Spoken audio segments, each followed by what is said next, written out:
because I've been experiencing glitches, I'm getting nervous and I don't want to do this again. So I'm going to save this image. And if I just hit Command S, File Save, notice how it retains the same name, but it adds .psd now because ding files do not have layers.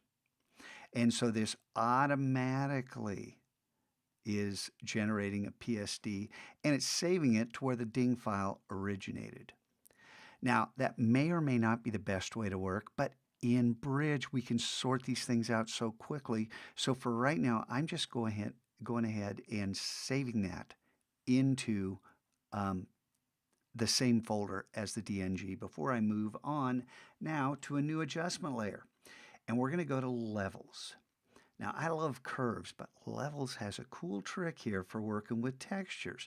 And when we add a Levels adjustment layer, notice, remember our blue channel was pushed way to the left? Well, surprisingly, or not surprisingly, the histogram is pushed way to the left. But we don't care about that because this isn't a photograph we want to print and hang on a wall. This is a texture we want to apply to a photograph. Now, what we have right here, the base image coming straight out of black and white, yeah, you can make a texture out of this, but let me show you a quick way to generate a bunch of textures. And that is, let's start on the left side, and we'll drag this center slider over right near, not on top of, but near, and then drag the right slider over here, and then we may pull this out and pull this back a little bit. And hey, I told you, having all black and white's not good. Well, in a texture, that's exactly what we want. Areas of pure white, areas of pure black. That's just fine. Okay, so say we want to save this out as a texture. Shift, Option, Command, E. That drops a brand new layer on top. It merges everything that's visible, and we can rename this thing, but to save time, I'm just going to do this quickly. I'm going to turn this layer off because we've already generated one. Come back down to this Levels channel. I'm going to click on Levels, right here, this little symbol, so we get our sliders back. I'm going to pull this over and pull this over.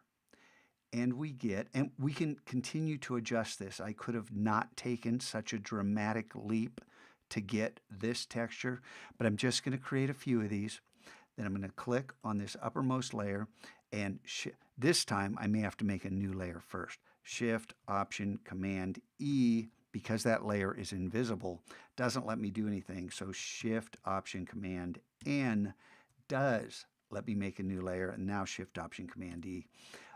Will generate that second one. I'll do one more just so you can see, and we're going to come back, turn that off, come back to the Levels, and then once again move a slider out here, come way over here, and you might say, well, that's no good, that's just a bunch of gunk in the center.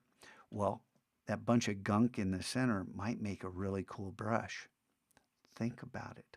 And then inverting this, so that's black instead of white. This is the beginning of a journey to create a wide variety of textures from a single photograph, that we can then use these textures and combine them in multiple ways in order to make a rich, varied texture library. This is cool stuff. And for those of you who enjoy it, you're going to make some very worthwhile and marketable products.